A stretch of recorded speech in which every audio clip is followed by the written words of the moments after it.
Hello everyone, finally यहाँ पे Delhi university का एग्जामिनेशन फॉर्म रिलीज़ हो चुका है। 16 मार्च का नोटिफिकेशन है। ठीक है, अभी यहाँ मैं सारी डिटेल में बात करने वाला हूँ। फॉर्म कैसे फिलअप करना है सारी डिटेल में बात करूँगा।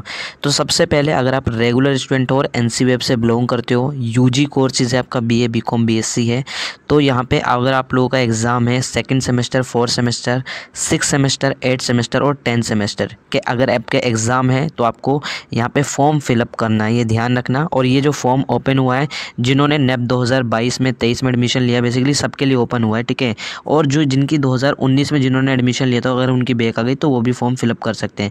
हालांकि बैक का फॉर्म जो है मैंने ऑलरेडी फिल करके बता रखा है। बैक का फॉर्म कैसे फिल करते हैं तो उसका लिंक आपको डिस्क्रिप्शन में मिल जाएगा। वो प्रीवियस वीडियो, पिछले साल की वीडियो, तो उसे चेकआउट करके आपको पता चल जाएगा बैक का form step by step.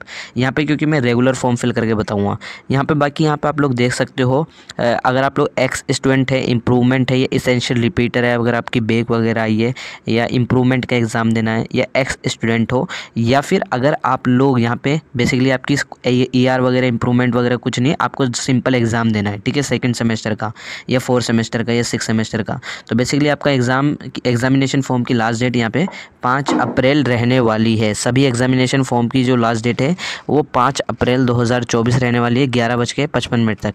Date extend हो सकती है। जब डेट एक्सटेंड होगी तो आपको लेटेस्ट वीडियो चैनल पे मिल जाएगी, अदरवाइज़ आप टेलीग्राम या व्हाट्सएप चैनल पे आपको अपडेट मिल जाएगी। ठीक है, फॉर्म कैसे फिलअप करना है अब मैं आपको बता देता हूँ, ध्यान से सुन लो। आपका एग्ज़ाम जो है मई जून में जिनका एग्ज़ाम है, ठीक है, हालांकि जो इवेंट सेमेस्टर के एग्ज़ाम होते हैं वो मई जून में ही होते हैं। ठीक है, तो यहाँ पे सभी को फॉर्म फिल करना है। ऐसा नहीं है कि सिर्फ ईआर वालों को या इम्प्रूवमेंट वालों को या एक्स स्टूडेंट को फिल करना है। यहाँ पे सभी लोगों को फॉर्म फिल करना है। जो रेगुलर स्टूडेंट है उन्हें भी फिल करना है, जिनकी ईआर आ गई है किसी सेमेस्टर में वो भी फिल करेंगे, इम्प्रूवमेंट वाले हैं तो वो फिल करेंगे, एक्स स्टूडेंट हैं तो वो भी फिल कर सकते हैं। ठीक है, एक्स स्टूडेंट अगर आप पास आउट हो चुके हो तो ये होता है। ठीक है, तो 5 अप्रैल लास्ट डेट है। फॉर्म यहाँ पे आप लोगों को एसएलसी की वेबसाइट पे जाना है। कैसे जाना है मैं आपको पोर्टल का लिंक डिस्क्रिप्शन बॉक्स में दे दूँगा। ठीक है, बाकी क्या चीज़ें हैं तो आप सारी चीज़ें नीचे आ जाना। 5 अप्रैल लास्ट डेट है, तो वेबसाइट पर मैं आ जाता हूँ।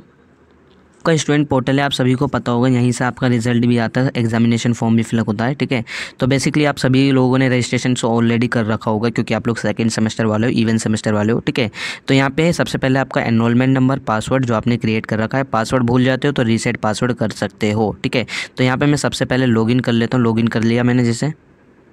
जैसे ही मैं लॉगिन करता हूँ, मेरा जो पोर्टल है वो इस तरीके से शो होगा। यहाँ पे आपका कोर्स का नेम शो होगा, कोर्स का कोड शो होगा। ठीक है, सबसे पहले आप लोगों को जो नो कोर्स सिलेक्शन का इशू आ रहा है वो क्यों आ रहा है मैं भी आपको बता देता हूँ। सबसे पहले आपको यहाँ क्लिक हेयर करना है। ठीक है, एग्जामिनेशन पे कोई क्लिक नहीं करेगा आपका, वरना वही इशू सेम आएगा। तो सबसे पहले आपको क्लिक हेयर पे क्लिक करना है। मैं यहाँ पे क्लिक कर देता हूँ।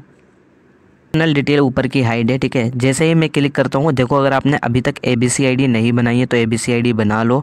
पर्टिकुलर लिंक मैंने डिस्क्रिप्शन बॉक्स में दे रखा है ABC ID का, और ABC ID जो है अब अपडेट हो चुकी है यूनिवर्सिटी के पोर्टल पर भी। ठीक है, अब ये ध्यान रखना है। तो ABC ID हो गई आपकी, तो नहीं बनी है तो बना लो। ठीक है, बाकी ये कंपलसरी आपका आगे चल के हो ही जाएगा आने वाले टाइम पे। ठीक है, चलो यहाँ पे मैं बताता हूँ। सबसे पहले आपको क्या करना है, यहाँ पे इस पे क्लिक करना है। ठीक है, ये आप लोग देख रहे हो ना, you can apply course selection semester 2। ठीक है, तो यहाँ मैं सेमेस्टर 2 बता रहा हूँ। अगर आपका सेमेस्टर 4 है तो सेमेस्टर 4 आएगा, 6 है तो 6 सेमेस्टर आएगा, 8 सेमेस्टर है तो 8 सेमेस्टर आएगा। तो यहाँ पे मैं क्लिक कर देता हूँ, जस्ट जैसे मैंने यहाँ क्लिक कर दिया। मैंने ऊपर की डिटेल सारी हाइड कर रखी है। तो सबसे पहले आप लोगों के यहाँ पे क्या आएगा, 3 कंपलसरी कोर्स आएंगे। कंपलसरी कोर्स आप लोगों को पता होगा, अगर आप ऑनर्स वाले स्टूडेंट हो तो आपके 3 कोर सब्जेक्ट हैं। ठीक है, कोर सब्जेक्ट आपके कंपलसरी होते हैं जिसे आप लोग चेंज नहीं कर सकते, और बाकी मेजर और माइनर BA प्रोग्राम वालों को यहाँ पे शो होगा 3। ठीक है, आप लोग उसे सिलेक्ट कर सकते हो। तो यहाँ पे मैं जैसे GE2, ये GE2 क्यों आ रहा है, अगर आप लोग 4th सेमेस्टर में हो तो GE4 आएगा, 6th सेमेस्टर में हो तो GE6 आएगा। ठीक है, तो यहाँ 2nd सेमेस्टर है तो GE2 आ रहा है। तो यहाँ पे आप लोगों को ये ध्यान रखना है, जैसे ये जो पेपर कोड है, ये पेपर कोड ध्यान रखना है, क्योंकि ऐसा भी हो सकता है कि सेम सब्जेक्ट के 2 पेपर कोड हो सकते हैं। एक होता है OC वाला भी, तो OC वाला ओल्ड कोर्स का होता है, तो OC वाला न्यू स्टूडेंट्स को नहीं सिलेक्ट करना होता, ये ध्यान रखना। ठीक है, OC वाला न्यू स्टूडेंट को सिलेक्ट नहीं करना, अदरवाइज़ दिक्कत हो जाएगी आपको। ध्यान रखना है एक ही कोर्स के कई सारे पेपर कोड हो सकते हैं, तो पेपर कोड बहुत ध्यान से फिल करना कि आपका पेपर कोड अगर सही है तभी आप लोग सेलेक्ट करना। मैं फॉर एन एग्जांपल आप लोगों को सिलेक्ट करके दिखा देता हूँ। जैसे बेसिक संस्कृत है यहाँ पे, फिर इसके बाद आएगा AC2। अभी मैं सारे आपको सिलेक्ट करके दिखा रहा हूँ, तो यहाँ पर आपको सब ऐसी तरीके से सिलेक्ट करना है। लेकिन ये ध्यान रखना है जब आप सिलेक्ट करोगे तो आप लोगों को ये ध्यान रखना है कि ये जो आपके पेपर कोड है ये एकदम सही होना चाहिए। अगर इन केस आपने वीडियो बाद में देखी है पेपर कोड आपका गलत फिल हो गया है, तो इसके लिए तो भाई आपको कॉलेज एडमिनिस्ट्रेशन से बात करनी होती है, और कॉलेज एडमिनिस्ट्रेशन आपका फॉर्म का एक्सेस लेता है और वो ठीक कर देता है। ठीक है, इसमें कोई बहुत बड़ा इशू नहीं होता, लेकिन गलती मत करना अदरवाइज़ आपको भागना पड़ेगा। लेकिन कॉलेज एडमिनिस्ट्रेशन ठीक कर देता है अगर आपकी गलती हो चुकी है। ठीक है, अब यहाँ पे देन इसके बाद सेक 2 है, जैसे इसका सेक सब्जेक्ट मैं मान लेता हूँ ये वाला हो गया। ठीक है, अब यहाँ पे इसके बाद यहाँ पे आपको सबमिट कर देना है। अब जैसे मैं यहाँ में सबमिट कर दूँगा, ये कोर्स सिलेक्शन मेरा हो गया सबमिट। अब क्या करना है, अब यहाँ पे आप लोग साइड में दो यहाँ पे देख रहे हो, स्टूडेंट और एग्जामिनेशन, या फिर मैं एक काम करता हूँ बैक आ जाता हूँ पूरा वापस। ठीक है, तो मैं बैक आ गया सबसे पहले। ठीक है, तो यहाँ पे स्टूडेंट हो गया, एग्जामिनेशन हो गया। आप लॉग आउट भी कर सकते हो, वैसे लॉग आउट करने की ज़रूरत नहीं होती। तो स्टूडेंट एग्जामिनेशन पे क्लिक कर देना। जैसे मैंने एग्जामिनेशन पे क्लिक करा, इसके बाद रजिस्ट्रेशन पे क्लिक करना। कुछ बच्चे पहले रजिस्ट्रेशन पे क्लिक करते हैं, इस वजह से नो कोर्स सिलेक्शन आता है वहाँ पे, तो यहाँ मैं क्लिक कर देता हूँ करा। अब यहाँ पे आप लोग देख सकते हो ये रजिस्ट्रेशन आएगा 2 सेकंड सेमेस्टर, 4 सेमेस्टर और 6 वगैरह का होगा तो उनका आएगा। ठीक है, यहाँ पे जून में आपका रेगुलर एग्जाम है, यहाँ रेगुलर मेंशन भी है। अब एक इंपॉर्टेंट चीज़ ये बता देता हूँ मैं, ये जो है मैं पूरा फॉर्म नहीं फिल करा क्योंकि वो कोर्स मैंने सेलेक्ट नहीं करे थे। अब यहाँ पे जैसे मैं क्लिक करूँगा ना तो नो कोर्स सिलेक्शन आएगा, आप लोगों को दिखा भी देता हूँ। तो यहाँ पे जैसे मैंने आप लोगों को दिखाया कि जैसे आप लोग कोर्स सिलेक्शन पे क्लिक करोगे तो ये इशू आता है रेड कलर में। ठीक है, कि आपने कोई कोर्स सिलेक्ट नहीं करा, क्योंकि आपको पहले कोर्स को सिलेक्ट करना होता है। जैसे मैंने आपको बताया कोर्स सिलेक्ट करना है, तो कोर्स आप लोग सिलेक्ट करना। देन इसके बाद जब आप क्लिक करोगे आपका फॉर्म हो जाएगा ओपन। अब मैं आपको आगे दिखाता हूँ प्रोसेस जो मैंने PDF में बना रखी है। ठीक है, अब यहाँ पर मैं दूसरा दिखा देता हूँ आपको PDF के थ्रू। मैं आप लोगों को बता दूं, ये जो है मैंने PDF अपनी ही वीडियो से ले रखी है। ठीक है, यहाँ पे मैं आप लोगों को समझा देता हूँ, क्योंकि मैं भी किसी का एग्जामिनेशन फॉर्म फिल नहीं कर सकता, क्योंकि सब्जेक्ट सिलेक्शन में उन बच्चों को पेपर कोड नहीं पता। तो पेपर कोड जो है सेंसिटिव इशू होता है, तो इस वजह से मैं नहीं बता पाया। तो यहाँ पे आप लोगों को एक चीज़ मैं बता दूँ, आप लोग यहाँ पे देख रहे होगे, ये मैंने अपनी PDF से उठाया है, अपनी वीडियो से ही। यहाँ पे एग्जामिनेशन सेशन आपका दिसंबर नहीं शो होगा, आपका जून शो होगा, मई जून करके जो भी है। ठीक है, और 2024 शो होगा। तो ये मैंने पिछले साल की जो वीडियो मैंने बना रखी थी उसका शो हो रहा है। देन इसके बाद जब आप लोग क्लिक करोगे, क्योंकि ऊपर की डिटेल मैंने हाइड कर रखी है, पर्सनल डिटेल जो ऊपर होती है, मैंने कहा एग्जामिनेशन सिलेक्शन पे जैसे आप लोग क्लिक करोगे, क्योंकि आपने कोर्स सेलेक्ट कर रखा है, एग्जामिनेशन फॉर्म पे क्लिक करोगे आपको ओपन हो जाएगा, पर्सनल डिटेल वगैरह सब शो होगी। नीचे स्क्रॉल करोगे, देन इसके बाद यहाँ पे आपको PW अगर है बिलोंग करते हो तो यस कर देना, अदरवाइज़ यहाँ पे सभी को नो करना होता है। ठीक है, तो यहाँ पे मैं नो कर दूंगा। तो इसके बाद अब आएगा सबसे नीचे आपका ये वाला इशू। ठीक है, इसमें होता क्या है, तो बेसिकली आप लोगों को मैं बता दूं, देखो इम्प्रूवमेंट और इसेंशियल रिपीट आपकी 2 टर्म होती है, एक तीसरी टर्म होती है रेगुलर।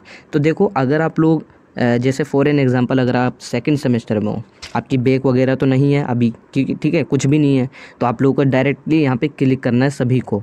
लेकिन इन केस अगर आप लोगों की इसेंशियल रिपीट है, आपकी बैक वगैरह आ गई, तो क्लिक कर देना इसेंशियल रिपीट पे। अगर आप लोग इम्प्रूवमेंट देना चाहते हो तो क्लिक कर सकते हो। अब ये मैं बता दूँ, ये जो इम्प्रूवमेंट इसेंशियल रिपीट का जो कॉलम है, ये सेकेंड सेमेस्टर वाले बच्चों को शो नहीं होगा। ठीक है, सेकेंड सेमेस्टर को जो एग्जामिनेशन फॉर्म फिल कर रहे हैं उनको शो नहीं होगा। अब जो 4th सेमेस्टर वाले एग्जामिनेशन फॉर्म फिल कर रहे हैं, 6 सेमेस्टर वाले, तो उनको ये शो होगा। अब 4th सेमेस्टर वाले ये ध्यान रखो, आप लोगों को रेगुलर वाले जो आपके कोर्स हैं जो आप पढ़ रहे हो अभी 4th सेमेस्टर में, ठीक है, आप लोगों को पता होगा 4 या 5 सब्जेक्ट होंगे, 5 सब्जेक्ट मैं मान लेता हूँ मिनिमम। ठीक है, अगर आपके 5 सब्जेक्ट है तो बेसिकली क्या करोगे, 5 के 5 सब्जेक्ट पे टिक करोगे। लेकिन के अगर आपको देना है तो ही टिक करोगे, अदरवाइज़ इम्प्रूवमेंट के आगे कोई टिक नहीं करेगा, अदरवाइज़ आपको एग्ज़ाम देना पड़ जाएगा। इसेंशियल रिपीट हो, जैसे अगर आपकी सेकंड सेमेस्टर में बैक आ जाती है तो आपको वहाँ पे इसेंशियल रिपीट करके शो होगा, तो आपको क्लिक करना पड़ेगा। इसका पूरा मैंने प्रोसीजर हालांकि बता रखा है। ऐसे ही 6 सेमेस्टर वालों का है कि अगर उनकी बैक 4th में आई है तो इसेंशियल रिपीट करके शो हो जाएगा, और इम्प्रूवमेंट का भी कॉलम शो होता है। तो इम्प्रूवमेंट और इसेंशियल रिपीट जब भी टिक करना है जब अगर आपको देना है। ठीक है, इसेंशियल रिपीट तो भाई आपका कंपलसरी होता है और इम्प्रूवमेंट आपकी चॉइस होती है कि अगर आपको एग्जाम देना है तो दे सकते हो। सेकंड सेमेस्टर का जो एग्जामिनेशन फॉर्म फिल कर रहे हैं इस तरीके का इम्प्रूवमेंट का और इसेंशियल रिपीट का कॉलम किसी को शो नहीं होगा, सेकंड सेमेस्टर वालों को स्पेशली मैं बता रहा हूँ। इसके बाद क्या करना है, इसके बाद यहाँ पे बेसिकली आप लोग ये पढ़ सकते हो, ये मैंने पूरी लाइन आपको समझा दी है लेकिन मैं पढ़ के भी बता देता हूँ। जैसे select the course from the above list, यानी जो आपको ऊपर जो लिस्ट है उसमें से सिलेक्ट करना है। You wish to appear for examination, जो आपको एग्जाम देना है, ठीक है। तो देखो आप लोग सेकंड सेमेस्टर में हो, फोर्थ में हो, सिक्स में हो, तो जो अभी आप करंट सेमेस्टर में पढ़ लो वो सब्जेक्ट सभी पे टिक कर देना है।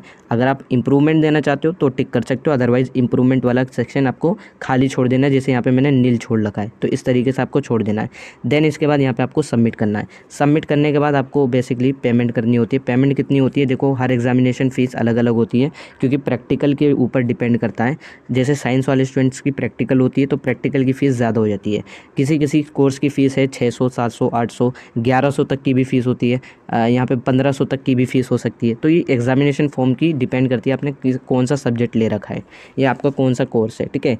तो यही सारी चीज़ें रहती है। और एक इम्पॉर्टेंट चीज़ ये बता दूँ, आप जब फॉर्म फिल कर लोगे, अगर आपने पेमेंट कर दी लेकिन पेमेंट करने के बाद अगर आपको कोई इशू आ रहा है, आपकी पेमेंट सबमिट नहीं हुई या एग्जामिनेशन फॉर्म दोबारा से इसी तरीके से शो हो रहा है कि दोबारा से पेमेंट करो, सबमिट करो, तो और अगर आपने पेमेंट कर रखी है और बैंक से पेमेंट कट गई है, तो बेसिकली आप लोग इसे दोबारा से सही कर सकते हो। इसकी पर्टिकुलर वीडियो है, लिंक आपको डिस्क्रिप्शन में मिल जाएगा। अगर आपकी पेमेंट फंस गई है वो मैंने पूरा बता रखा है, तब भी उससे नहीं ठीक होता तो आप मुझे इंस्टा पे मैसेज कर सकते हो। तो इस तरीके से फॉर्म पूरा आपका फिलअप होता है।